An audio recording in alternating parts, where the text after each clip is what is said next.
How's it going, everybody? Welcome back. Today we are going to be talking about how to create barcodes in ASP.NET using IronBarcode. All right.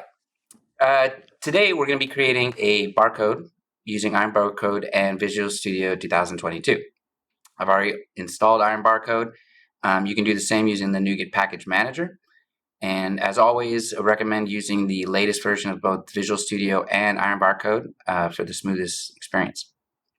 So let's dive into the index.cshtml.cs file, and that's located under the page folder. And here we have some pre-written code. This code block generates a QR code with the URL and some additional text annotations. We also set the styling for our barcode. We change the color of our barcode to green with the change barcode color method. We set the margins and then save the barcode as a PNG file in the www root directory. And then we set the barcode image path to the path of this image. All right, let's switch over to our index.cs.html file.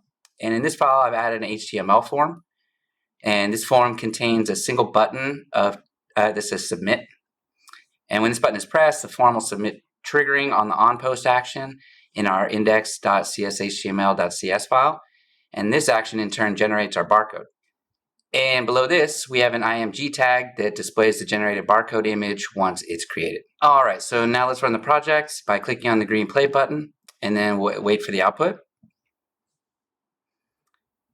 Here's our output. Let's click on the Create Barcode button. This starts the creation process. So here you can see our newly generated barcode. It matches the green color and other settings that we've set. And there you have it. That's how you create a barcode in ASP.NET using IronBarcode.